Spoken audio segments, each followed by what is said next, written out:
Hello students, good afternoon. स्वागत है आप सभी का फिर से परफेक्शन आईएएस के यूट्यूब चैनल पर। तो गाइस, आपको पता है कि हम जो है बायोलॉजी का रिवीजन सेशन लेके चल रहे हैं और एक क्लास हम पहले पढ़ चुके हैं जिसके अंदर हमने सेल के बारे में डिस्कशन किया था। और सेल के बारे में जहाँ पर हमने लास्ट क्लास में छोड़ा था, सेल का वो सेक्शन था हमारा, हमने बात करी थी सेल डिवीज़न की, कोशिका विभाजन के बारे में हमने बात किया था।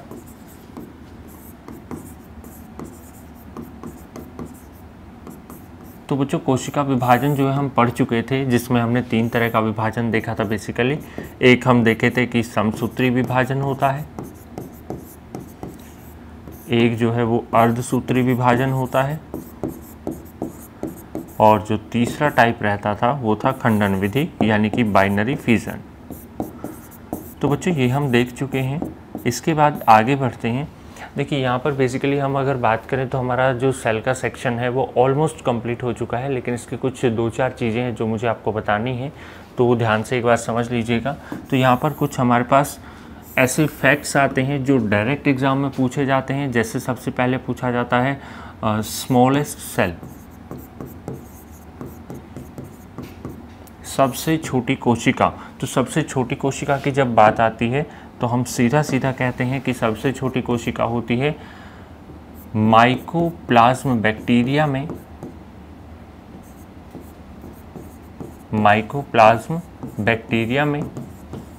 और कोशिका का नाम क्या होता है बच्चों? कोशिका का नाम होता है गैलीसेप्टिका। ध्यान रखना है आपको इस चीज़ का। कई जगह हमें लिखा होता है माइकोप्लाज्म बैक्टीरिया, लेकिन माइकोप्लाज्म बैक्टीरिया सबसे छोटी कोशिका नहीं है। सबसे छोटी कोशिका होती है गैलीसेप्टिका, और ये गैलीसेप्टिका पाई किस में जाती है? तो अब हम बोलेंगे कि ये माइकोप्लाज्म बैक्टीरिया में पाई जाती है। अब बच्चों, इसका एक और नाम होता है PPLO। अगर आप NCERT पढ़े होंगे तो NCERT के अंदर आपने देखा होगा कि PPLO करके एक टर्म दी हुई होती है। इस PPLO का मतलब क्या होता है? PPLO का मतलब होता है pleuro pneumonia like organism. Pleuro pneumonia like organism.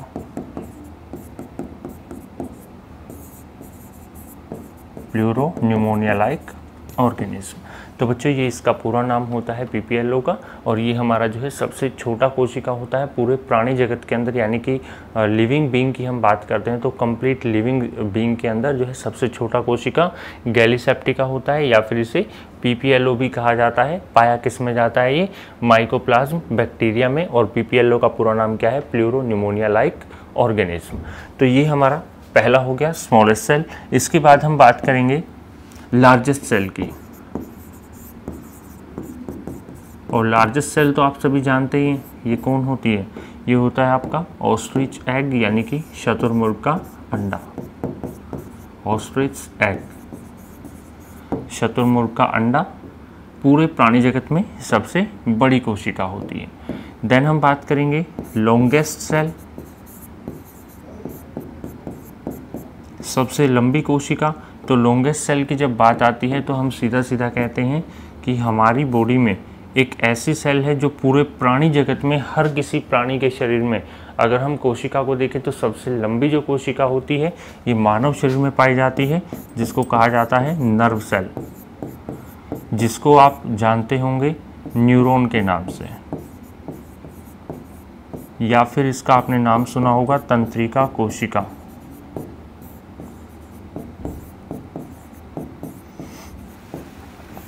तो बच्चों, ये हो गई हमारे प्राणी जगत के अंदर तीनों प्रकार की कोशिकाएं हमने देख ली।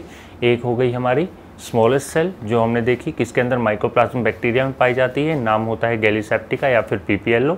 उसके बाद हमने देखी कि पूरे प्राणी जगत में सबसे बड़ी कोशिका कौन सी है। तो सबसे बड़ी कोशिका का जब नाम आता है तो हमें पता है कि शतुरमुर्ग का जो अंडा होता है वो सबसे बड़ी कोशिका होती है। और सबसे लंबी कोशिका की बात करी तो हमारे पास आ गया नर्व सेल, न्यूरॉन या फिर तंत्रिका कोशिका। इसके बाद नेक्स्ट, ये तो बात हो गई कि सारी की सारी हम बात करें अगर ऑल ओवर लिविंग ऑर्गेनिज्म में, है ना। तो लिविंग ऑर्गेनिज्म के अंदर जब बात हुई तो हमने बोल दिया कि ये सभी प्रेजेंट होती हैं,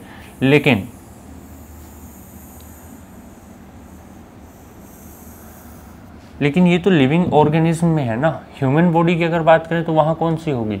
ह्यूमन बॉडी के अंदर हमारी मिलेगी देखते हैं कौन कौन सी हैं। अब ह्यूमन बॉडी की बात करते हैं, मानव शरीर की। तो मानव शरीर में एक तो हम देख ही चुके यहाँ पर कि ये जो लॉन्गेस्ट से हमारी नर्व सेल ये ह्यूमन बॉडी के अंदर ही प्रेजेंट होती है। तो नेक्स्ट हम बात करेंगे कि मानव शरीर की सबसे छोटी कोशिका कौन सी होती है, स्मॉलेस्ट सेल। तो स्मॉलेस्ट सेल जो है वो होती है प्यारे बच्चों स्पर्म, यानी कि शुक्राणु। ये मानव शरीर की सबसे छोटी कोशिका होती है। और अगर बात की जाए मानव शरीर की सबसे बड़ी कोशिका की, लार्जेस्ट सेल, तो लार्जेस्ट सेल जो होगी वो होगी हमारी ओवम, या फिर हम कह सकते हैं अंडाणु। तो ये हमारी सबसे बड़ी कोशिका होगी। और लॉन्गेस्ट को चलो आप यहाँ पर एक बार लिख ही लीजिए, लॉन्गेस्ट सेल, और लॉन्गेस्ट सेल रहेगी हमारा न्यूरॉन या फिर नर्व सेल, या फिर हम इसे कहेंगे तंत्रिका कोशिका। तो ये रहेगा हमारा सेल्स के बारे में डिस्कशन कि सबसे छोटी कौन सी है, सबसे बड़ी कौन सी है, सबसे लंबी कौन सी है। तो ये चीज़ें हमने डिस्कस कर ली हैं। अब इसके साथ 2-3 और इम्पोर्टेंट पॉइंट्स आते हैं, क्या क्या हैं उन्हें समझते हैं। देखिए, अगर मैं बात करूं इम्पोर्टेंट पॉइंट्स की, तो यहाँ पर कुछ सेल्स होती हैं हमारे पास, कुछ ऑर्गन्स हैं, उनकी बात करेंगे। तो सबसे पहली चीज़ आती है कि ऐसी कौन सी सेल्स हैं, ऐसी कौन सी कोशिकाएं हैं which do not participate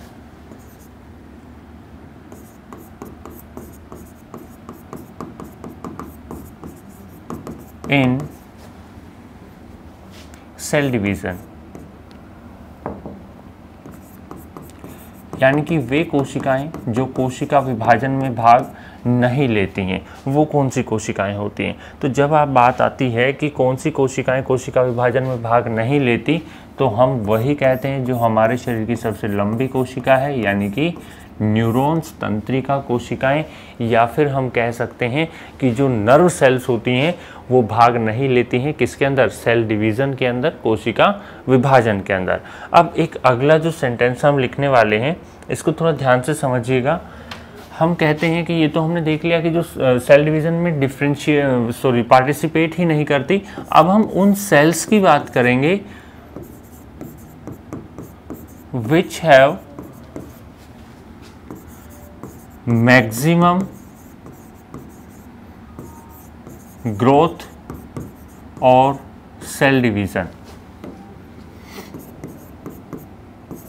यानी कि जिसके अंदर सबसे ज़्यादा जो है कोशिका का विभाजन होता है, या फिर हम कहें कि जो बहुत ज़्यादा रैपिडली अपनी नई कोशिकाओं को निर्मित करती हैं, फॉर्म करती हैं, वो कौन सी कोशिकाएं होती हैं। तो ऐसी कौन सी कोशिकाएं हैं बच्चों जो हमारे शरीर के अंदर सबसे ज़्यादा तेज़ी से जो है विभाजन करती हैं, तो वो होती हैं हमारी लीवर सेल्स,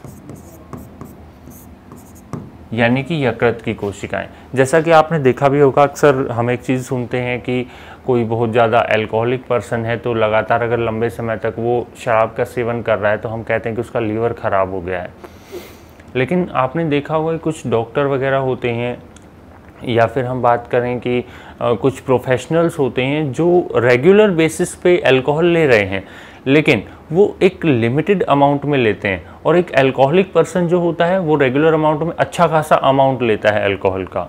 जिससे क्या होता है कि जैसे जैसे, क्योंकि हमें पता है कि जब चीज़ें अवशोषित होती हैं तो अवशोषित होकर लीवर के पास आ रही हैं, और लीवर के पास आती हैं तो अल्कोहल की प्रेजेंस के कारण इसकी जो सेल्स होती हैं, कोशिकाएं होती हैं, वो मरना शुरू हो जाती हैं। अब अगर कोई पर्सन बहुत ज़्यादा मात्रा में ले रहा है तो ज़्यादा मात्रा में कोशिकाएं जो है वो डेथ हो जाएगी, उनकी मर जाएंगी वो। और जब आदमी थोड़े अमाउंट में ले रहा है तो कम जो है कोशिकाएं डैमेज होती हैं, कम कोशिकाएं जो है उनकी डेथ होती है। लेकिन हमने बोला कि रैपिड ग्रोथ करती हैं लीवर सेल्स, तो इसमें क्या होगा कि जैसे कुछ कोशिकाएं मर गई हैं तो उनकी जगह दूसरी कोशिकाएं जो है वो निर्मित हो जाएंगी।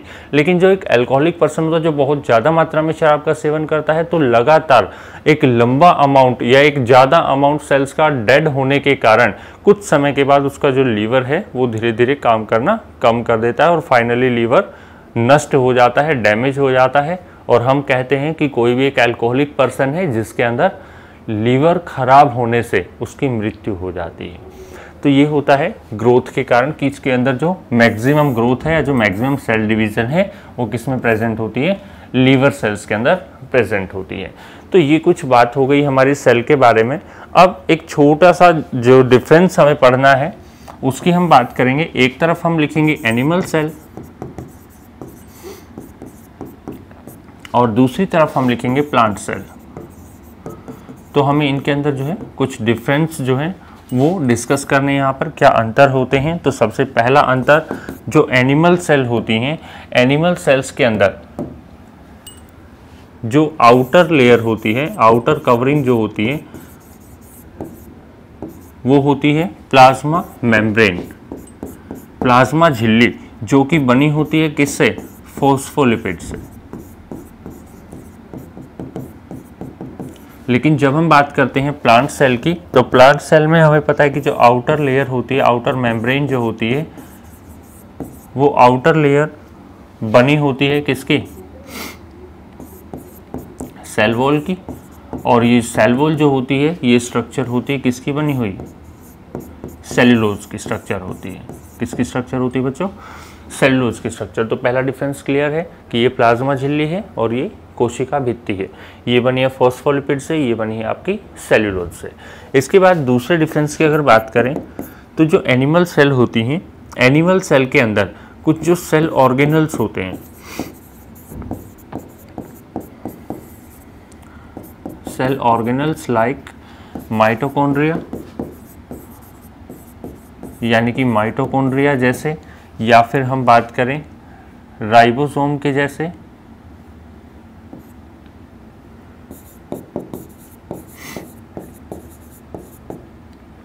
इसके अलावा हम बात करें गोल्जी बॉडी, ईआर, ये जो होते हैं वेल डेवलप्ड स्ट्रक्चर होते हैं, यानी कि पूर्णतः विकसित संरचनाएं होती हैं।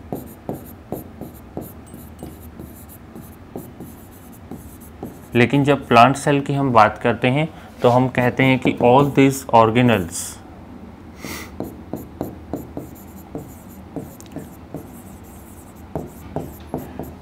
क्या होते हैं, आर अनडेवलप्ड और एब्सेंट। यानी कि ये जो कोशिकांग हमने लिखे हैं या तो ये क्या होंगे, अविकसित रूप में पाए जाएंगे, या फिर हम क्या कह सकते हैं कि ये अनुपस्थित होंगे। ठीक है, तो ये हमारा दूसरा डिफरेंस हो गया कि जो सेल ऑर्गेनल्स हैं वो एनिमल सेल के अंदर ज़्यादा अच्छे से पूर्णतः विकसित पाए जाते हैं, जबकि एक पादप कोशिका की जब हम बात करते हैं तो पादप कोशिकाओं में कुछ जो है जंतु कोशिका वाले कोशिकांग वो या तो क्या होते हैं, अविकसित होते हैं, या फिर हम कह सकते हैं कि वो अनुपस्थित होते हैं। तो ये चीज़ हमारी हो गई। अब हम बात करेंगे नंबर 3 की। तीसरा जो डिफरेंस रहेगा इसके अंदर वो ये रहेगा कि जो हमारा एनिमल सेल होता है वो एक तरह से हम बात करें वो बाइलेयर्ड सेल होता है, यानी कि द्विस्तरीय होता है।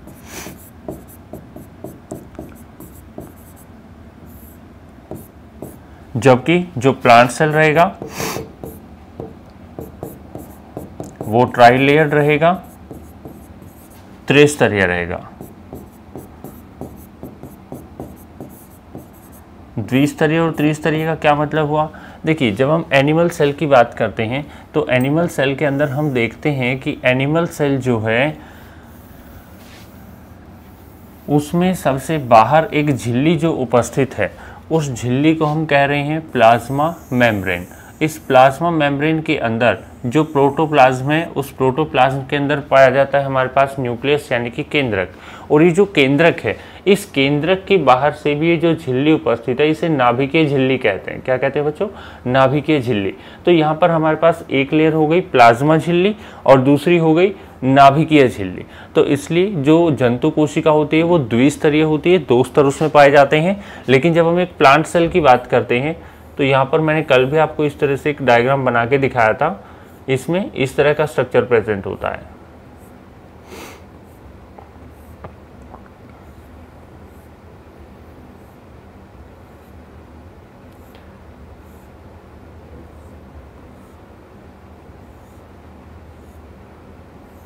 कुछ इस प्रकार से, और इसके अंदर जो है हमारा जो न्यूक्लियस है, केंद्रक जो है वो इस प्रकार से है।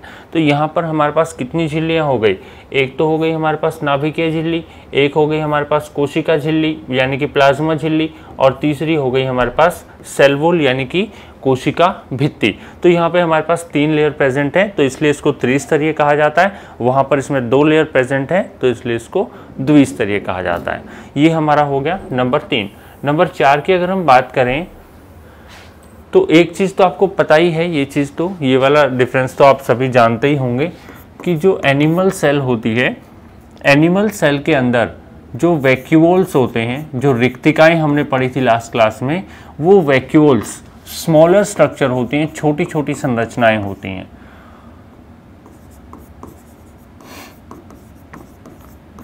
वाइल जबकि प्लास्टिड्स आर एब्सेंट, यानी कि जो हमारे लवक थे वो जंतु कोशिका में क्या होते हैं बच्चों? अनुपस्थित होते हैं, एब्सेंट होते हैं। लेकिन एक प्लांट सेल की अगर बात करें तो इसमें वैक्यूल्स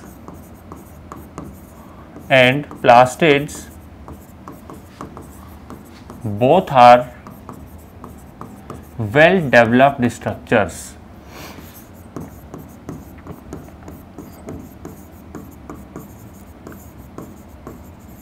यानी कि दोनों की दोनों जो हैं, यानी कि लवक और रिक्तिकाएं जो हैं, दोनों की दोनों पूर्णतः विकसित संरचनाएं होती हैं। इवन अगर हम एक डिफरेंस और देखेंगे यहाँ पर, तो मैं यहाँ आपको बताऊंगा कि largest cell organelle in animal cell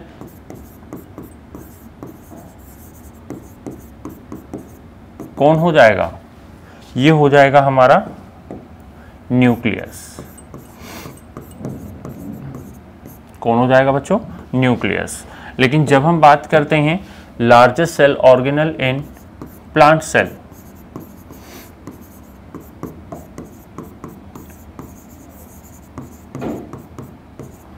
तो ये कौन हो जाएगा? यहां पर हो जाता है वैक्यूल यानी कि रिक्तिका।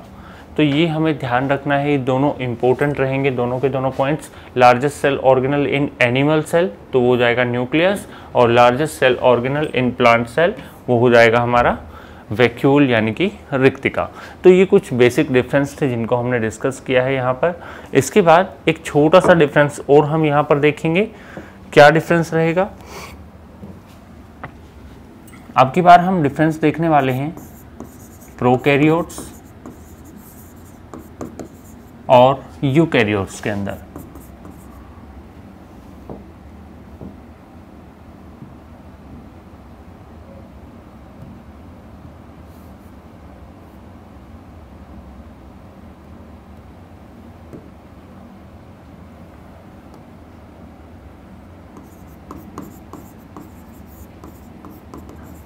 प्रोकैरियोट्स और यूकैरियोट्स। बच्चों ध्यान से इस वर्ड को समझ लेना।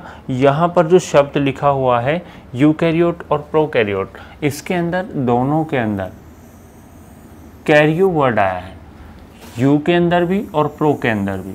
तो इस कैरियो को मतलब कैरियो जो शब्द है इसका मतलब क्या होता है? तो कैरियो शब्द का मतलब होता है न्यूक्लियस। बच्चों क्या होता है? न्यूक्लियस।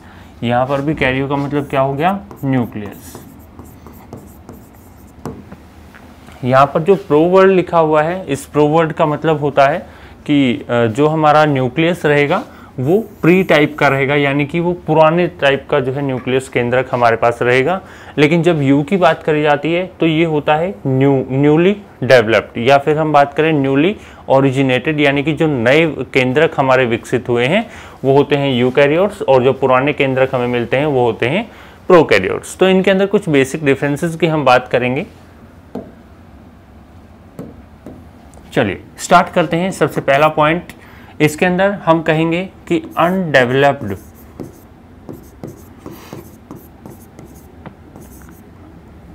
न्यूक्लियस इज प्रेजेंट, यानी कि अविकसित केंद्रक इसमें पाया जाता है। और जो यूकैरियोट्स होते हैं इनके अंदर वेल डेवलप्ड होते हैं, well developed nucleus is present. इसमें अनडेवलप्ड न्यूक्लियस है, वहां पर हमारा वेल डेवलप्ड न्यूक्लियस है। इसके बाद नंबर 2 की अगर बात करें तो जो हमारा न्यूक्लियस होता है अनडेवलप्ड, इसकी जो न्यूक्लियर मेम्ब्रेन रहती है, न्यूक्लियर मेम्ब्रेन इज एब्सेंट, और इसमें कहेंगे फिर से well developed nuclear membrane is present, यानी कि जो नाभिकीय झिल्ली होती है वो नाभिकीय झिल्ली प्रोकैरियोटिक जीवों के अंदर अनुपस्थित होती है और यूकैरियोटिक जीवों के अंदर उपस्थित होती है। अब इसके बाद नंबर 3 पर आता है, इनके अंदर जो राइबोसोम होते हैं, राइबोसोम प्रोकैरियोटिक कोशिकाओं के अंदर राइबोसोम का जो टाइप रहेगा वो 70S टाइप होता है। कौन सा टाइप होता है? 70S is present. जबकि हम बात करें अगर यूकैरियोट्स की तो राइबोसोम जो होता है वो हमें मिलता है 80S टाइप का। बस आप इतना थोड़ा सा याद रख लेना कि यहाँ पर ये जो 70S और 80S है, इस 70 और 80S के अंदर S जो आया है, ये S यूज होता है स्वेडबर्ग यूनिट के लिए। स्वेडबर्ग यूनिट या फिर स्वेडबर्ग कांस्टेंट, क्योंकि जो हमारे ये जो S टर्म से जो वर्ड लिया हमने स्वेडबर्ग, ये स्वेडबर्ग वो साइंटिस्ट थे जिन्होंने राइबोसोम के टाइप्स के बारे में डिस्कस किया था, जिन्होंने बताया था कि 70S टाइप का एक राइबोसोम होता है और एक 80S टाइप का राइबोसोम होता है। देखिए हम 70S और 80S को यहाँ डिस्कस नहीं करेंगे क्योंकि ये थोड़ा सा अपर लेवल चला जाता है और हमें BPSC का एग्ज़ाम देना है, वो भी बहुत ही कम समय में तैयारी करके। तो बच्चों आप इस पे फोकस रखिएगा, बाकी जो चीज़ें हैं वो कोई दिक्कत नहीं है, हम जैसे ही अपना सेशन ख़त्म हो जाता है इसके बाद अपन डिस्कस कर सकते हैं, कोई परेशानी वाली बात नहीं है। ठीक है, चलिए आगे बढ़ेंगे। अगला जो है इसके अंदर डिफरेंस हम देखेंगे। जो प्रोकैरियोट्स होते हैं, prokaryotes do not have membranous genetic material,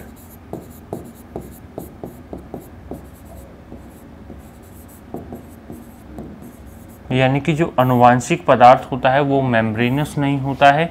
यानी कि सीधी सीधी हम बात ये भी कह सकते हैं कि न्यूक्लियर मेम्ब्रेन से जो हमारा घिरा होता है जेनेटिक मटेरियल, अनुवांशिक पदार्थ, वो अनुवांशिक पदार्थ यहाँ पर मुक्त अवस्था में फ्री स्टेट में जो है पड़ा हुआ रहता है, इसके ऊपर कोई कोटिंग नहीं होती है। जबकि हम बात करें अगर यूकैरियोट्स की तो जेनेटिक मटेरियल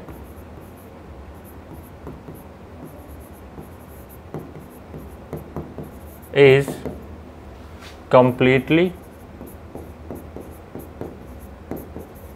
कवर्ड, ढका हुआ रहता है बाय न्यूक्लियर मेम्ब्रेन, या फिर हम कहें नाभिकीय झिल्ली, नाभिकीय झिल्ली के द्वारा ये घिरा हुआ रहता है।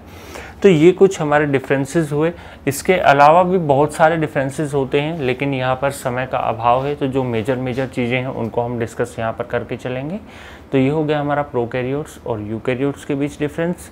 यूनिसेलुलर और मल्टीसेलुलर के बीच एक छोटा सा डिफरेंस हो रहता है, उसको भी एक बार डिस्कस कर लेते हैं। तो एक तरफ हम लिखेंगे यूनिसेलुलर और एक तरफ हम लिखेंगे मल्टीसेलुलर।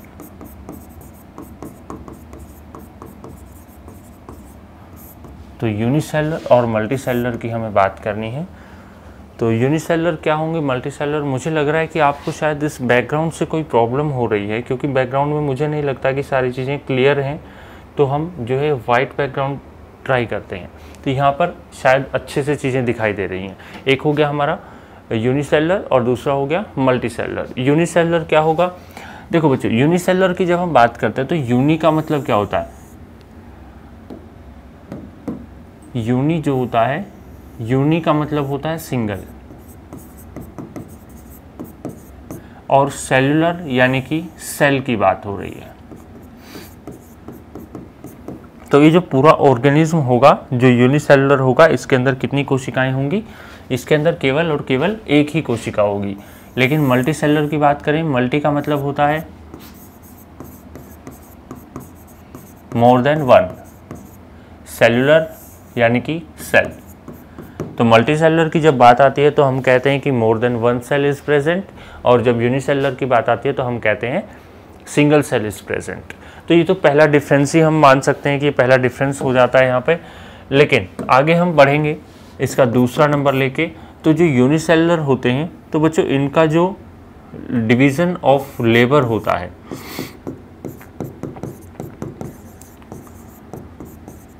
यानी कि इनका जो श्रम विभाजन रहता है वो श्रम विभाजन सेल बेस्ड होता है, या फिर हम कह सकते हैं कि सेलुलर लेवल पर होता है, कोशिकीय स्तर पर होता है। लेकिन मल्टीसेलुलर के अंदर डिवीज़न ऑफ लेबर जो है वो बेस्ड ऑन, ये सेलुलर भी हो सकता है, कोशिकीय स्तर पर भी हो सकता है, टिश्यू लेवल पर भी यानी कि ऊतकीय स्तर पर भी हो सकता है, या फिर हम कहें कि ऑर्गन लेवल पर, अंग स्तर पर भी हो सकता है, या फिर हम कह सकते हैं कि ऑर्गन सिस्टम लेवल पर भी ये हो सकता है। तो इनका डिवीज़न ऑफ लेबर जो रहेगा वो कोशिकीय स्तर पर, ऊतकीय स्तर पर, अंग स्तर पर, या फिर अंग तंत्र के स्तर पर हो सकता है। लेकिन यहाँ पर जो इनका डिवीज़न ऑफ लेबर रहेगा वो सेलुलर लेवल पे, यानी कि कोई भी जो काम होगा इसमें एक ही कोशिका कर सकती है। क्यों? क्योंकि इसके पास है ही केवल एक कोशिका, सिंगल सेल है। लेकिन यहाँ पर क्या है, मोर देन वन सेल्स। और मैंने आपको बताया भी था कि जब हम कोशिकाओं को आपस में जोड़ते हैं तो वो टिश्यू का फॉर्मेशन करती है, टिश्यू मिलकर ऑर्गन का फॉर्मेशन करते हैं, ऑर्गन मिलकर ऑर्गन सिस्टम का फॉर्मेशन करते हैं। तो ठीक इसी तरह से यहाँ पर सेलुलर हो सकता है, टिश्यू लेवल, ऑर्गन लेवल, या फिर ऑर्गन सिस्टम लेवल हो सकता है। नेक्स्ट डिफरेंस देखेंगे, नंबर 2 की बात करते हैं। जो यूनिसेलुलर ऑर्गेनिज्म रहेंगे इनमें कंप्लीट बॉडी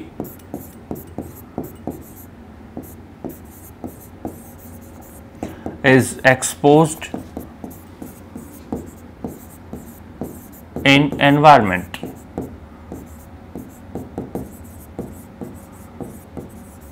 यानी कि संपूर्ण शरीर जो का वो इनका वातावरण के अंदर मुक्त अवस्था में पाया जाएगा या वातावरण के अंदर खुले रूप में प्रेजेंट होगा। लेकिन जब हम बात करते हैं मल्टीसेलुलर की तो only outer layer of cells exposed in environment, यानी कि जो बाहरी वातावरण में है इनका संपूर्ण शरीर मुक्त अवस्था में होगा, इनमें केवल और केवल जो आउटर लेयर होगी कोशिकाओं की वही जो है मुक्त अवस्था में वातावरण में दिखाई देगी। जैसे मैं एक एग्जांपल की बात करूं, हमारे पास एक बैक्टीरिया है जिसके अंदर एक ही कोशिका प्रेजेंट है। अगर बैक्टीरिया को उठा के मैं यहाँ पे रख देता हूँ, यहाँ पर रख लेता हूँ, तो क्या मैं कह सकता हूँ कि बैक्टीरिया का पूरा ही बॉडी स्ट्रक्चर मुझे बाहर दिख रहा है, कोई सेल उसके अंदर ऐसी नहीं कि जो छुपी हुई है? ऑब्वियसली कह सकते हैं, क्योंकि एक ही तो कोशिका है ना, उसको बाहर से हम देख ही पा रहे हैं। अब कोशिका के अंदर कोशिका नहीं होती, उसमें कोशिकांग होते हैं। लेकिन अगर हम बात करें मल्टी सेलर की, जैसे हम ह्यूमन बॉडी की बात करें, तो आप जो है बाहर की स्किन ही तो देख पा रहे हैं। क्या आप मेरी लीवर की सेल्स देख पा रहे हैं? नहीं देख पा रहे हैं। क्या किडनी सेल्स देख पा रहे हैं? नहीं। क्या आप ब्रेन सेल्स देख पा रहे हैं? नहीं देख पा रहे हैं। तो इसलिए हम कहते हैं कि कोई भी जो बॉडी है उसका जो आउटर कवरिंग होगा, उस आउटर कवरिंग की ही जो सेल्स होंगी सिर्फ उन्हीं को आप जो है एनवायरनमेंट के अंदर खुले रूप से देख सकते हो, जबकि एक कोशिकीय जीवों में संपूर्ण शरीर ही उनका क्या रहता है, बाहर के वातावरण में मुक्त रहता है। ठीक है। इसके बाद जो नेक्स्ट हमारा जो डिफरेंस रहेगा नंबर 4, इसके अंदर हम बात करें कि जो यूनिसेलुलर ऑर्गेनिज्म होते हैं इनका जो लाइफ स्पान रहता है वो कैसा होता है, वो शॉर्ट होता है, वो छोटा होता है। जबकि जब मल्टीसेलुलर की बात करते हैं तो लाइफ स्पान इज लॉन्ग और मच लॉन्ग, लंबा होता है, या फिर हम कह सकते हैं कि बहुत लंबा होता है in comparison of unicellular organisms. इसके बाद एक और डिफरेंस हम देखते हैं यहाँ पर, तो जो यूनिसेलुलर होते हैं हमारे पास, यूनिसेलुलर ऑर्गेनिज्म के अंदर हम कह सकते हैं कि all these organism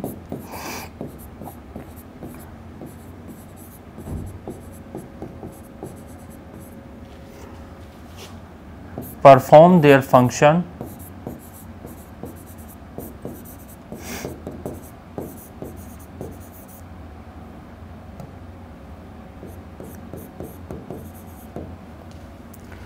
with the help of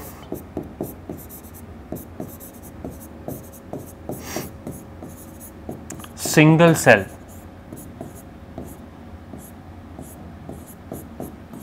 only। लेकिन जब हम बात करते हैं मल्टी सेलुलर की, this organisms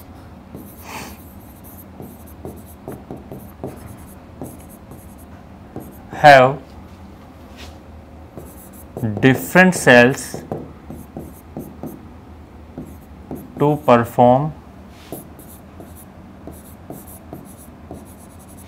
different kind of functions।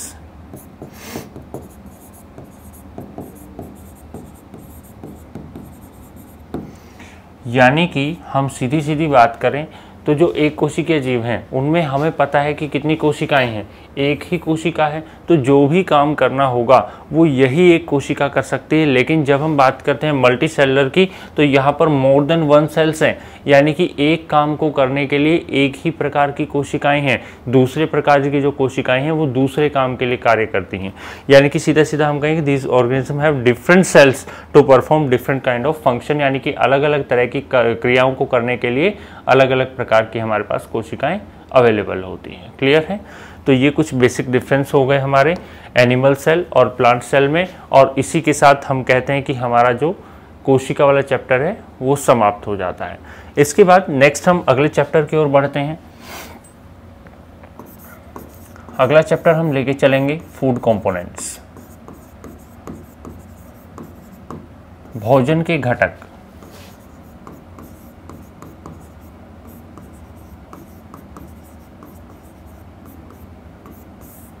तो प्यारे बच्चों, जो भोजन के घटक होंगे, जो फूड कंपोनेंट्स होंगे, उसको हम थोड़ा सा ओवरव्यू लेके चलेंगे, बहुत ज़्यादा डीप नहीं जाएंगे। और आप लोगों से भी यही उम्मीद मैं करता हूँ कि आप कम में ज़्यादा चीज़ों को समझेंगे, और एक बार के रिवीजन से ही मैं आपको ये श्योरिटी दे सकता हूँ कि आप इजीली किसी भी एग्ज़ाम को जो है अच्छे से हैंडल कर सकते हैं, आपको कोई परेशानी नहीं होगी। कोशिश करेंगे कि जितना भी आपका बीपीएससी का प्रीलिम्स का जो क्वेश्चन मार्क रहेगा, या फिर हम बात करें कि नंबर ऑफ क्वेश्चन रहेगा, वो मैक्सिमम जो है हमारी क्लासेस से कवर अप हो जाए। ठीक है। तो हम बात करेंगे फूड कंपोनेंट्स, भोजन के घटक की। तो बेसिकली जब हम बात करते हैं फूड कंपोनेंट्स की, हमारे पास 4 तरह के फूड कंपोनेंट्स निकल कर आते हैं।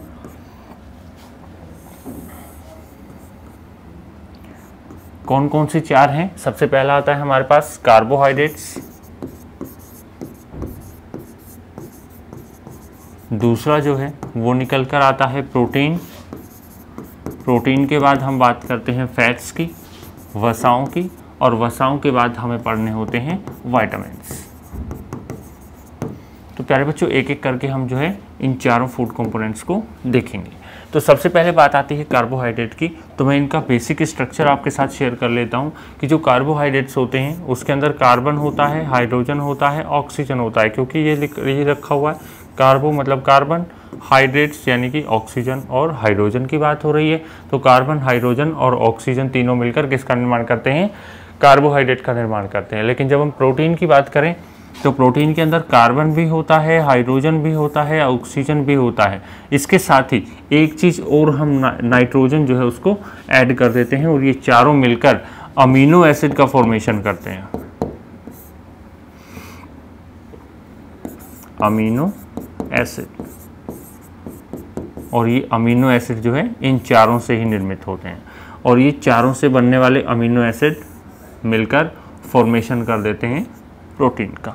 तो ये तो बात हो गई कार्बोहाइड्रेट्स और प्रोटीन्स की। फैट्स की बात करें तो यही अमीनो एसिड जो अभी हमने बनाए थे, इन अमीनो एसिड्स में हम ग्लिसरॉल को ऐड कर देते हैं और फॉर्म कर देते हैं फैट्स यानी कि वसाएं। और विटामिन्स की बात करें तो यहाँ पर डिफरेंट काइंड ऑफ एलिमेंट्स हमारे पास प्रेजेंट होते हैं, जैसे कार्बन है, हाइड्रोजन है, ऑक्सीजन है, नाइट्रोजन है, आयरन है, कोबाल्ट है, मैग्नीशियम है। ये सारी चीज़ें जो है प्रेजेंट होती हैं विटामिन्स के अंदर।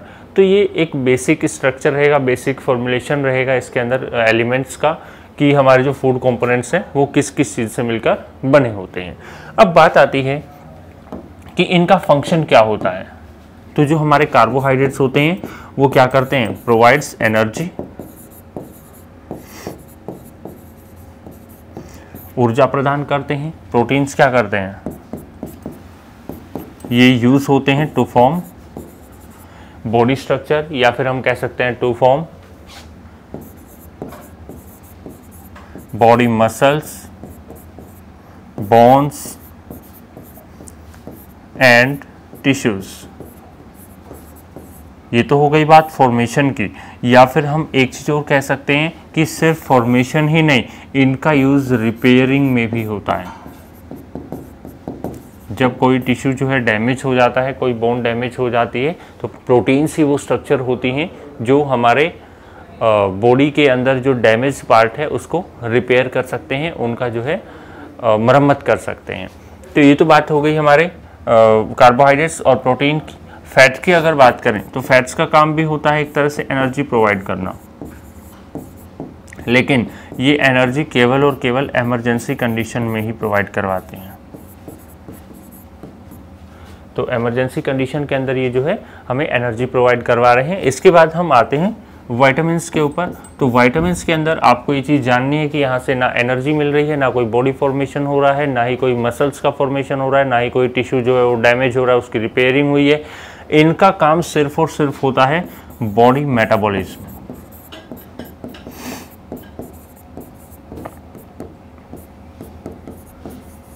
इनका काम होता है बॉडी मेटाबॉलिज्म। तो ये काम हो गया हमारा विटामिन्स का। तो इनको थोड़ा थोड़ा करके हम डिस्कस करते हैं, बात करते हैं इन सब की। एक बार चलिए अगली स्लाइड पर चलेंगे। एक बार अगर आपको इसका स्क्रीनशॉट लेना है आप ले सकते हैं। हो गया होगा। चलिए नेक्स्ट हम बढ़ते हैं आगे। सबसे पहले कार्बोहाइड्रेट्स की बात करेंगे।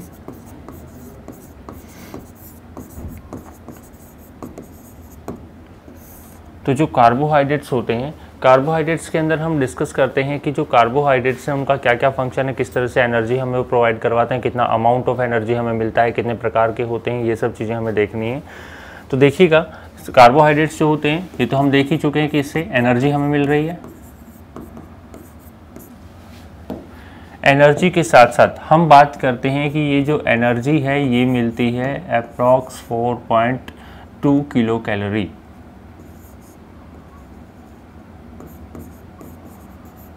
4.2 किलो कैलोरी ऊर्जा प्राप्त होती है अगर हम 1 ग्राम कार्बोहाइड्रेट को बर्न करते हैं या 1 ग्राम कार्बोहाइड्रेट को हम यूज़ करते हैं। तो ये हमारा जो है कार्बोहाइड्रेट्स के अंदर एनर्जी का अमाउंट आ जाता है। इसके बाद नेक्स्ट हम बात करेंगे कि कार्बोहाइड्रेट्स जो होते हैं वो कितने प्रकार के होते हैं। तो कार्बोहाइड्रेट्स हमारे पास 3 प्रकार के मिलते हैं। एक होते हैं मोनोसैकेराइड्स,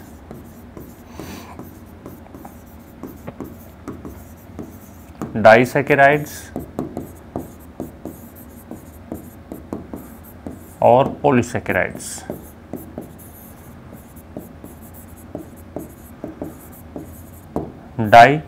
मोनो, डाई और पॉली। देखिए यहाँ पर हमें क्लियरली विजिबल हो रहा है कि मोनो का मतलब होता है सिंगल, यानी कि सिंगल यूनिट इनमें प्रेजेंट होगी। डाई का मतलब होता है डबल, यानी कि 2 यूनिट्स प्रेजेंट होंगी। और पॉली का मतलब होता है मोर देन 2, यानी कि 2 से अधिक जो यूनिट्स होंगी उनको हम इंक्लूड करते हैं किसके अंदर, पॉलीसैकेराइड के अंदर। तो मोनो, डाई और पॉलीसैकेराइड 3 तरह के हमारे कार्बोहाइड्रेट्स हैं। इनके एग्जाम्पल्स मैं यहाँ पर लिख कर चलता हूँ क्योंकि ज़्यादा डीप हम यहाँ नहीं जाएंगे। तो जो मोनोसैकेराइड्स होते हैं उसके अंदर ग्लूकोज की बात होती है, उसके अंदर फ्रक्टोज की बात होती है, उसके अंदर आपका गैलेक्टोज की बात होती है। इसी तरह से हम बात करें डाइसैकेराइड की अगर, तो डाइसैकेराइड के अंदर हम जो है माल्टोज की बात करते हैं, हम सुक्रोज की बात करते हैं और हम लैक्टोज की बात करते हैं। इसी तरह से पॉलीसैकेराइड के अंदर हम एग्जाम्पल के तौर पर बात करेंगे काइटिन है, उसके अलावा मैं बात करूं सेल्यूलोज से जो अभी हम पढ़ के आए हैं पहले सेल के अंदर। इसके अलावा हम बात करें ग्लाइकोजन है, या फिर हम कहें कि स्टार्च है। तो ये कुछ एग्जांपल्स आ जाते हैं हमारे मोनो, डाई और पॉलीसैकेराइड के। एक चीज़ विशेष रूप से ध्यान रखना कि जो डाइसैकेराइड है उसके अंदर वास्तव में होना क्या चाहिए था। अगर हम मोनोसैकेराइड की बात करें तो इसका जो स्ट्रक्चर है वो कुछ इस प्रकार से हम लिखते हैं C6H12O6, या फिर हम इसको नोट कर सकते हैं CH2O होल 6, क्योंकि इससे जो 4.2 किलो कैलोरी एनर्जी मिलती है। इसके अलावा कार्बन, हाइड्रोजन और ऑक्सीजन का जो अनुपात है वो भी इसका आपको ध्यान रखना है, जो होता है 1:2:1। तो ये 1:1 का जो रेशो होता है वो CH2O होल 6 भी से लिखा जा सकता है और C6H12O6 भी इसको लिखा जा सकता है। लेकिन जब हम बात करते हैं डाइसैकेराइड की तो इसका डबल हमें करना था C12H24O12, लेकिन ये जो फॉर्म होती है ये अवेलेबल नहीं मिलती हमें नेचर के अंदर, ये फ्री फॉर्म में नहीं प्रेजेंट होती। तो इसमें से हम एक वाटर मॉलिक्यूल रिमूव करते हैं और फाइनली इसको कन्वर्ट कर देते हैं C12H22O11 के अंदर, C12H22O11। जब बात करेंगे अगर पॉलीसैकेराइड की, तो पॉलीसैकेराइड के टाइम पे हम लिखेंगे यहाँ पर CnH2nOn या फिर CH2O होल N। ये होते हैं हमारे कुछ फॉर्मुलेशन, यानी कि मोनोसैकेराइड, डाइसैकेराइड और पॉलीसैकेराइड की फॉर्मेशंस। इसके बाद नेक्स्ट बढ़ते हैं। यहाँ पर कुछ इंपॉर्टेंट पॉइंट्स आते हैं, उनको नोट करके चलेंगे।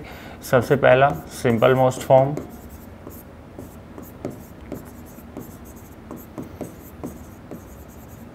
ऑफ कार्बोहाइड्रेट या ऑफ कार्ब्स कौन होगी, ग्लूकोज रहेगी, ये आपको ध्यान रखना है। इसके अलावा मैं अगर बात करूं सैकेराइड प्रेजेंट इन किसमें, टेबल शुगर। टेबल शुगर समझते हैं जिसको हम चीनी कहते हैं। चीनी में कौन से प्रकार की शर्करा उपस्थित होती है, कौन से प्रकार की इसमें सैकेराइड प्रेजेंट होती है। तो चीनी के अंदर कौन मिलेगा बच्चों, चीनी के अंदर हमें मिलता है सुक्रोज। अब इसके बाद एक इम्पोर्टेंट जो यहाँ से पूछा जाता है वो ये कि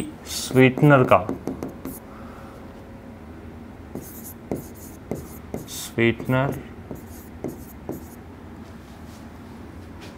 का एक होता है, हम बात करें अगर उसको एक मानक स्तर हम कह सकते हैं, स्वीटनर स्टैंडर्ड लिमिट या स्टैंडर्ड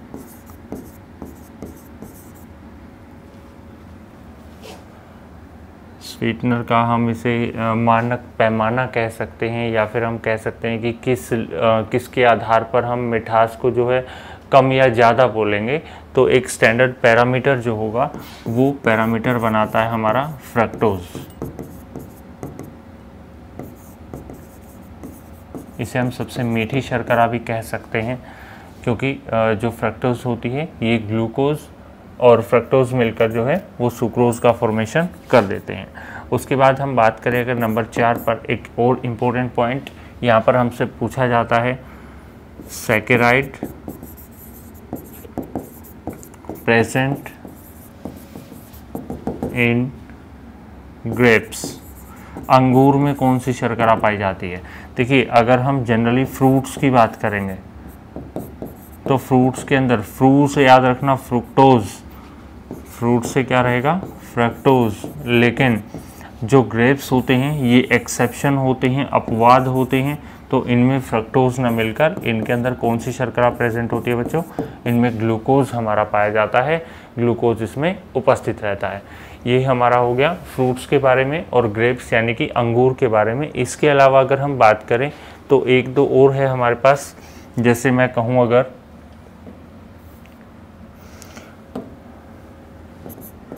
कि जो स्टार्च होता है, स्टार्च कहाँ होता है, स्टार्च होता है स्टोर्ड फूड, संचित भोजन के रूप में होता है, किसमें, इन प्लांट्स। उसके अलावा मैं बात करूं अगर सेल्यूलोज, तो सेल्यूलोज जो होता है ये आउटर कवरिंग का फॉर्मेशन करता है,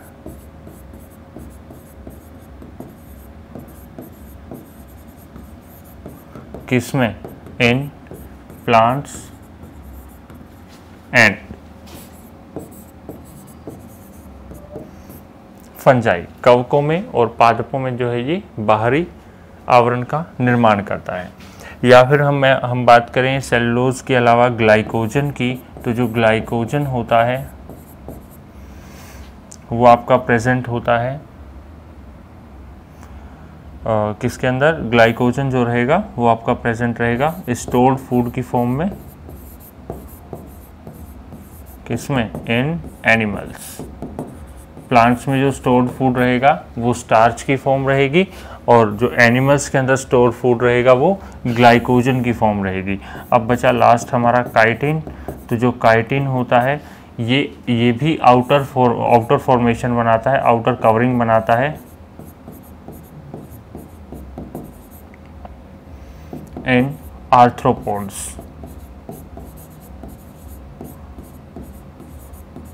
यानी कि आर्थ्रोपोडा संघ के जो जीव होते हैं उनका जो आउटर कवरिंग होता है, यानी कि जो बाहर का उनका जो घेरा होता है, बाहरी जो आवरण होता है, उस आवरण का निर्माण करने के लिए हमारे पास काइटिन प्रेजेंट होता है। तो बच्चों ये हमारा छोटा सा कार्बोहाइड्रेट था जो खत्म हुआ। अगर इसमें से आपको कुछ स्क्रीनशॉट वगैरह लेना है तो आप ले सकते हैं। अब हम आगे बढ़ते हैं, नेक्स्ट आते हैं अगले कॉन्सेप्ट पर, जिसको हम क्या कहेंगे, हम कहेंगे उसे प्रोटीन।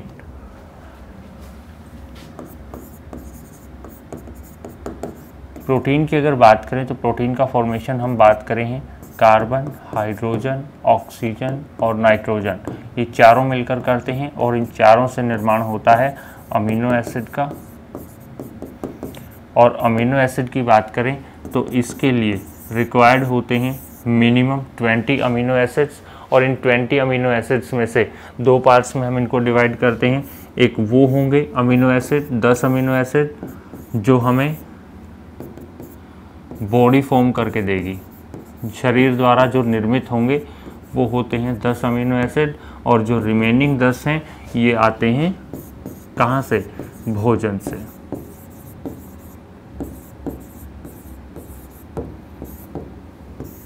तो ये 20 अमीनो एसिड जो है मिलकर निर्माण कर देते हैं 1 ग्राम प्रोटीन का। तो ये जो अमीनो एसिड से हमने प्रोटीन बनाया है, इसके बेसिकली हम अगर देखें तो 3 पार्ट होते हैं, 3 प्रकार का हम इसे मानते हैं। प्रोटीन जो है वो 3 तरह का हम पढ़ते हैं। एक होता है सिंपल प्रोटीन,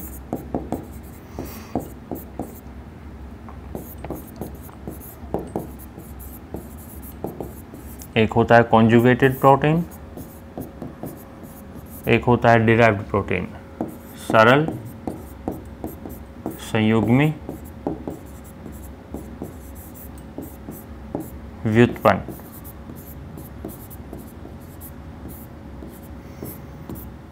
यानी सीधी सीधी भाषा में अगर मैं कहूँ तो जो हमारा सरल प्रोटीन होगा ये सिर्फ और सिर्फ किससे बनेगा, अमीनो एसिड से बनेगा।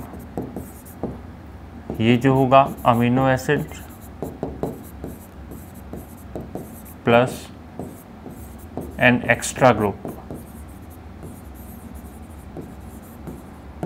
और जो हमारे व्युत्पन्न प्रोटीन होंगे ये हाइड्रोलाइसिस से हमें मिलेंगे। हाइड्रोलाइसिस किसका, ऑफ नेचुरल प्रोटीन्स। यानी कि जो प्राकृतिक प्रोटीन होते हैं उनका जल अपघटन अगर हम लोग करते हैं तो वहाँ से हमें प्राप्त होते हैं डिराइव्ड प्रोटीन यानी कि व्युत्पन्न प्रोटीन। तो यहाँ पर हमने तीनों तरह के प्रोटीन की बात कर ली, इनके एग्जांपल्स को भी यहाँ पर देख लेते हैं एक बार। तो एग्जांपल्स के तौर पर जो सिंपल प्रोटीन होगा, एग्जांपल के तौर पर हम यहाँ पर बात करेंगे कि जो हमारा सिंपल प्रोटीन है, सिंपल प्रोटीन में आते हैं हमारे histone proteins, albumin proteins, globulin proteins,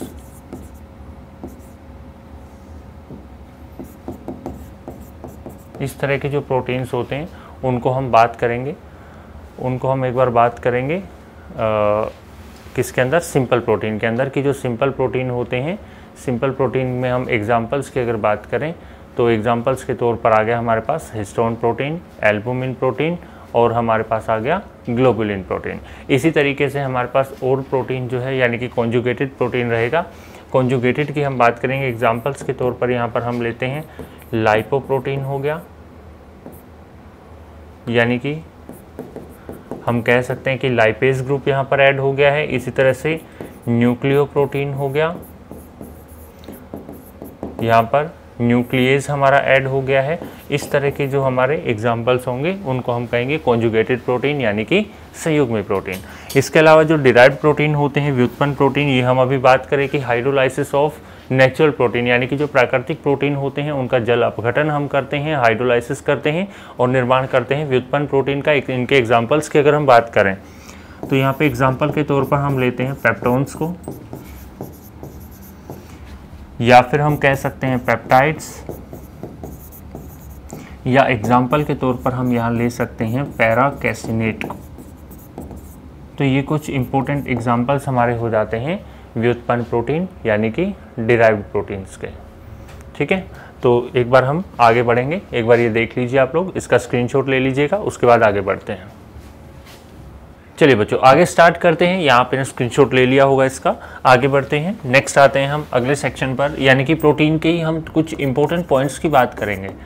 important points में क्या रहेगा, जैसे कि हमने आपको अभी बताया था कि प्रोटीन जो होता है उसका काम होता है कि जो मसल्स होती हैं, बोन्स होती हैं या फिर जो टिश्यूज़ होते हैं उन सभी को रिपेयर करेंगे अगर वो डैमेज हो गए हैं, या फिर उनका नए सिरे से जो है निर्माण करेंगे, फॉर्मेशन करेंगे।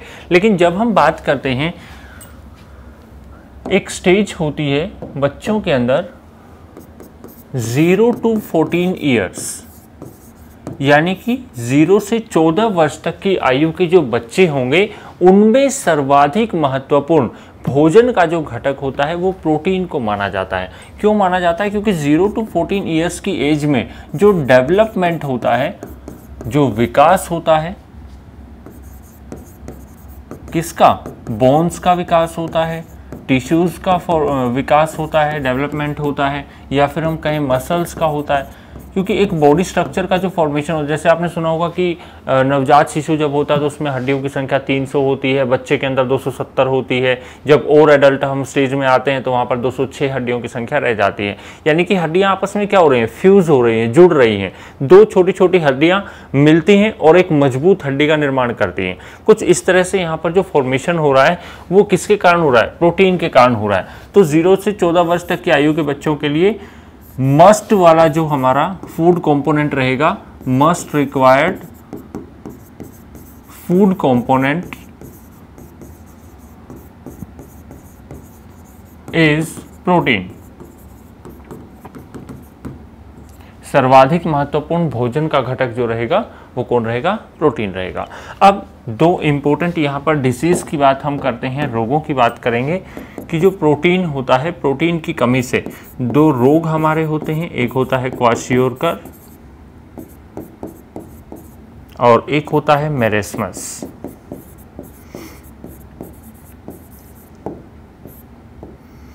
क्वाशियोरकर और मेरेस्मस।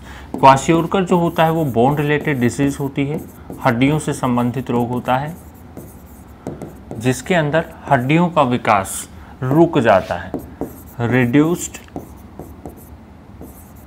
डेवलपमेंट या रिड्यूस्ड ग्रोथ ऑफ बोन्स, यानी कि हड्डियों का जो विकास रहेगा वो रुक जाएगा किसके अंदर? क्वाशियोरकर के अंदर। और क्वाशियोरकर की एक और खास बात होती है, it only occurs in childhood stage, यानी कि जो बाल्यावस्था होती है या बचपन की हम बात करें तो बच्चों के अंदर ही जो है क्वाशियोरकर डिसीज हमें देखने को मिलती है। दूसरा है मेरेस्मस। अब जैसे क्वाशियोरकर की हमने बात करी कि भाई प्रोटीन की जब कमी हो जाती है तो वहाँ पर हड्डियों का निर्माण जो है प्रॉपरली नहीं हो पाता है, हड्डियों का डेवलपमेंट जो है वो रुक जाता है। ठीक उसी तरह से मेरेस्मस भी है, ये भी हमारा किसके कारण हो रहा है? प्रोटीन की कमी के कारण। लेकिन इसमें डिफरेंस इतना है कि ये बोन रिलेटेड डिजीज थी, ये किससे रिलेटेड होती है?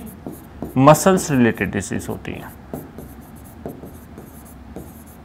मसल्स रिलेटेड डिसीज मांसपेशियों से संबंधित रोग है जिसके अंदर reduced muscular growth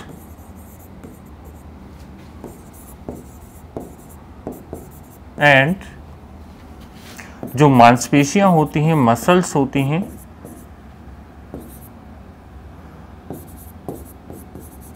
become weak and loose, यानी कि वो कमज़ोर और ढीली हो जाती हैं। तो ये बात हो गई प्रोटीन के बारे में। प्रोटीन में इससे ज़्यादा हम डिस्कस नहीं करेंगे। आगे बढ़ते हैं, नया सेगमेंट आता है हमारा फैट्स यानी कि वसाएं। तो वसाओं की जब हम बात करेंगे तो वसाओं के अंदर सबसे पहला चीज़ ये कि ये काम किस लिए आती हैं, ये हम पहले बात कर चुके हैं आज ही। ये एनर्जी के लिए यूज़ होती हैं और जनरली अगर हम देखें 1 ग्राम वसा से तो सर्वाधिक मात्रा में यहाँ पर क्या मिलता है? हमें एनर्जी मिलता है 9.3 किलो कैलोरी। लेकिन कब मिलता है ये भी हम पीछे पढ़े थे, ये रहा, इसमें साफ साफ लिखा हुआ है कि जो फैट्स होती हैं इनके अंदर एनर्जी हमें मिलती है और किस स्टेज में मिलती है? केवल इमरजेंसी स्टेज में, यानी कि जब कार्बोहाइड्रेट एनर्जी बनाना बंद कर देते हैं उसी अवस्था में हमें फैट्स जो है एनर्जी प्रोवाइड करवाती हैं। तो अब इसके बाद यहाँ पर जो हम आए इस वाले में, तो यहाँ पर हमने बोला 9.3 किलो कैलोरी एनर्जी जो है प्राप्त होती है। तो इसलिए हम कहते हैं कि ये एनर्जी केवल और केवल एमरजेंसी कंडीशन में रिलीज हो रही है, इसलिए इसे कहा जाता है इमरजेंसी सोर्स ऑफ एनर्जी। अब आपने देखा होगा कि जो प्लेयर्स होते हैं, एथलीट्स होते हैं, उनको अक्सर देखा होगा कि बीच में जैसे ही कोई ब्रेक उन्हें मिलता है तो आपने देखा वो पानी वगैरह पीते हैं, सॉफ्ट ड्रिंक्स वगैरह लेते हैं, यानी कि हम बात करें जो ग्लूकोन डी वगैरह है, इस तरह की चीज़ें वो यूज़ करते हैं। क्या आपने देखा कभी वो अंडे खा रहे हैं? नहीं खाते हैं। क्या कभी वो मांस खाते हैं? कभी पनीर खा रहे हैं? नहीं खाते हैं। क्यों नहीं खाते हैं? क्योंकि देखिए यहाँ पर हमने बोला कि 9.3 किलो कैलोरी एनर्जी जो है बेशक रिलीज हो रही है, सबसे ज़्यादा भी है और इमरजेंसी स्टेज में भी हो रही है। लेकिन आप एक चीज़ देखिएगा कि यहाँ पर जो हमने लिखा था कार्बोहाइड्रेट्स एनर्जी प्रोवाइड करवाता है और यहाँ से एनर्जी मिलती भी कितनी है? 4.2 किलो कैलोरी। तो ये सिर्फ 4.2 मिलती है, यहाँ पर 9.3 मिलती है। लेकिन फिर भी हम कहते हैं कि खाना किसको चाहिए सबसे ज़्यादा? कार्बोहाइड्रेट्स को, क्योंकि जो कार्बोहाइड्रेट्स होते हैं वो हमारी बकल कैविटी से यूवुला भाग से ही टूटना शुरू हो जाते हैं, ब्रेकडाउन होना स्टार्ट हो जाते हैं और एनर्जी जनरेट करना शुरू कर देते हैं। तो एनर्जी जो होती है वो सबसे फास्ट मिलती है कार्बोहाइड्रेट से, सबसे ज़्यादा मिलती है किससे? फैट्स यानी कि वसाओं से। तो ज़्यादा जल्दी एनर्जी मिलने के कारण कार्बोहाइड्रेट्स के जो पॉइंट्स हमने लिखे थे उनके अंदर एक पॉइंट मैंने नहीं लिखा था आपका, वो क्या था, वो ये था कि जो हमारे कार्बोहाइड्रेट्स होते हैं इनको कहा जाता है सोर्स ऑफ इंस्टेंट एनर्जी।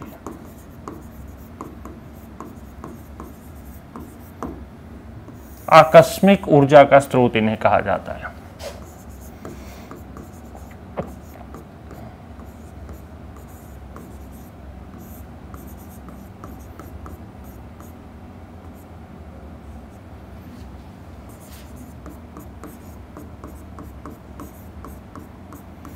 क्या कहा जाता है इन्हें? आकस्मिक ऊर्जा का स्रोत कहा जाता है। तो ये कार्बोहाइड्रेट्स के अंदर हमें नोट करना था ये पॉइंट, तो ये आपको समझाने के लिए मैंने पेंडिंग में रखा हुआ था।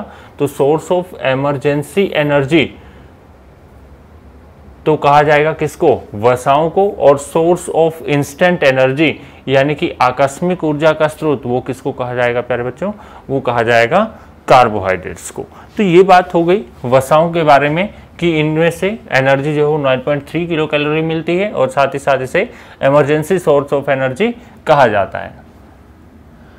इसके बाद जो वसाएं होती हैं वो कितने प्रकार की होती हैं? तो वसाएं जो होती हैं वो बेसिकली हमें दो प्रकार की मिलती हैं।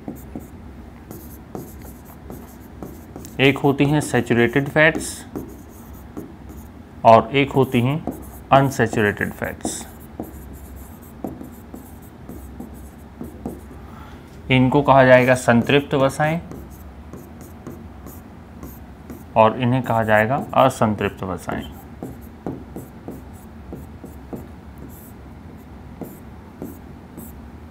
तो संतृप्त वसाएं और असंतृप्त वसाएं में क्या अंतर होता है? तो इनकी जनरल सी मैं चीज़ आपको बता देता हूं कि जो संतृप्त वसाएं होती है, संतृप्त वसाओं के अंदर हमेशा ध्यान रखना कि ये वो वसाएं होती हैं जो फुली कंसंट्रेटेड हैं, यानी जिनमें और ज़्यादा हम फैट्स का अमाउंट ऐड नहीं कर सकते, उनको सैचुरेटेड फैट्स या संतृप्त वसाएं कहा जाएगा।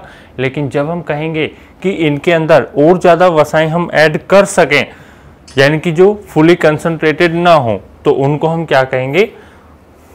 अनसैचुरेटेड यानी कि असंतृप्त वसाएं कहेंगे। तो संतृप्त और असंतृप्त दो तरह की वसाएं हमारे पास आ गई। इनके अंदर एग्जाम्पल्स की जब हम बात करते हैं तो एग्जाम्पल्स इसका थोड़ा सा इंपॉर्टेंट है, ध्यान रखिएगा। संतृप्त वसाओं के अंदर हम बात करते हैं रॉ मीट, कच्चा मांस हो गया जिसे गोश्त कहा जाता है। इसके बाद एक एग्जाम्पल इसका हो जाता है एग योक यानी कि अंडे की जर्दी। एक इसका एग्जाम्पल हो जाता है कोलेस्टेरॉल। इसके अलावा हम बात करें जो मिल्क प्रोडक्ट्स होते हैं, मिल्क प्रोडक्ट्स में हम इंक्लूड करेंगे जैसे घी हो गया। इसके अलावा हम बात करेंगे पनीर की, या फिर हम कह सकते हैं बटर। तो ये जो चीज़ें हैं ये किसका एग्जाम्पल्स होते हैं? सैचुरेटेड फैट्स का यानी कि संतृप्त वसाओं का।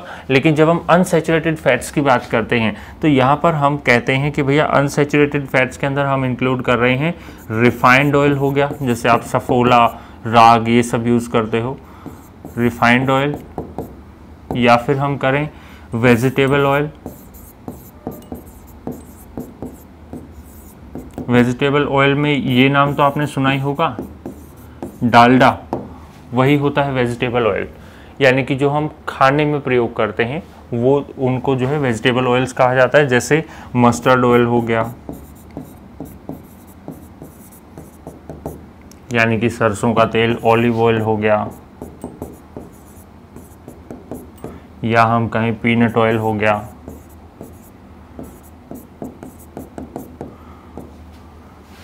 या हम कहीं भाई हमारा जो है आलमंड ऑयल हो गया।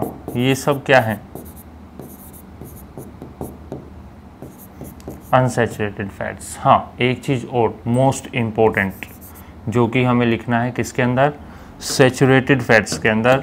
और वो इम्पोर्टेंट क्या रहेगा? वो इम्पोर्टेंट रहेगा कोकोनट ऑयल, नारियल का तेल। नारियल का तेल भी आपने देखा होगा ना कि वो जैसे ही टेम्परेचर थोड़ा सा डाउन चला जाता है तो वो जम जाता है। हम हाथ पे रखेंगे तुरंत पिघल जाएगा, सिर्फ हमारी हथेली की जो गर्मी होती है उसी के कारण वो पिघल जाता है। ठीक है, तो ये कुछ डिफरेंस आ जाते हैं हमारे सैचुरेटेड और अनसैचुरेटेड फैट्स के अंदर। इसके बाद एक हम बात करेंगे कि जो नॉर्मल रूम टेम्परेचर होता है,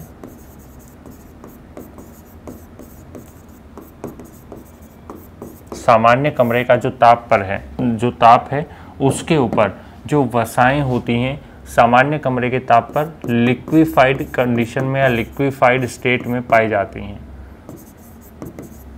द्रवित अवस्था में पाई जाती हैं।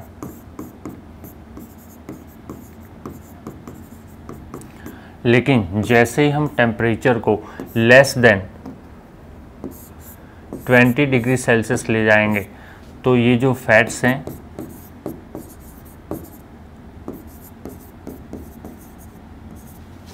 फैट्स बिकम इन सॉलिड और सेमी सॉलिड स्टेज,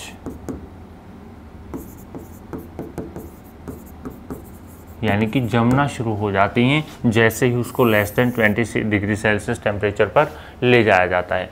और एक चीज़ का और ध्यान रखिएगा कि जनरली वे वसाएं जो 20 डिग्री सेल्सियस तापमान के ऊपर जम जाती हैं, वो वसाएं लगभग सभी वसाएं क्या होती हैं आपकी, वो सारी वसाएं होती हैं सैचुरेटेड फैट्स यानी कि संतृप्त वसाएं। और जो जनरली नहीं जमती हैं वो होती हैं आपकी असंतृप्त वसाएं, अनसैचुरेटेड फैट्स। ठीक है, तो इसके हम कुछ इंपॉर्टेंट पॉइंट्स और डिस्कस कर लेते हैं और फैट्स को हम ख़त्म करते हैं। तो इंपॉर्टेंट पॉइंट्स की बात करेंगे। एक बार आप इसको अगर देखना चाहते हैं, इसका स्क्रीनशॉट लेना चाहते हैं तो ले सकते हैं।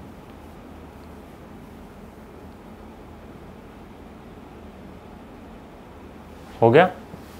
चलिए, इंपॉर्टेंट पॉइंट्स के अंदर हम बात करेंगे कि जो फैट्स होती हैं, वसाएं होती हैं, उनको सोर्स ऑफ इमरजेंसी एनर्जी कहा जाता है। ये तो हम डिस्कस कर ही चुके हैं। इसके अलावा इनको कहा जाता है हीट रेजिस्टेंट ऑफ बॉडी, यानी कि शरीर की ऊष्मारोधी इनको कहा जाता है, यानी कि ऊष्मा को जो है ये रोकने का काम करते हैं, यानी कि इंटरनल हीट को बाहर नहीं जाने देती हैं और बाहर की हीट को अंदर नहीं आने देती हैं। ठीक उसी तरह से एक और पॉइंट इसमें रहेगा कि ये जो वसाएं होती हैं ये प्रिवेंट करती हैं, बचाती हैं, किससे, एक्सटर्नल जर्क से, यानी कि जो बाहरी आघात होते हैं उनसे जो है रक्षा करती हैं। तो ये हमारे कुछ इंपॉर्टेंट पॉइंट्स रहेंगे किसके बारे में, फैट्स यानी कि वसाओं के बारे में। इसके बाद हम जो है वो नेक्स्ट क्लास में डिस्कस करेंगे, अगली क्लास में हम पढ़ेंगे। तो बच्चों, आप सभी से यही अनुरोध है कि अपनी तैयारी को जो है लगातार बनाए रखें, अपनी तैयारी में कंटिन्यूटी रखें। बीपीएससी का एग्ज़ाम आपसे सिर्फ 20 कदम दूर है, इवन 20 नहीं, सिर्फ 10 ही मान के चलिए, क्योंकि 2, 4, 5 दिन तो आपको रिलैक्स करने के लिए भी चाहिए होंगे। तो तैयारी करते रहिए बच्चों। जय हिंद, जय भारत।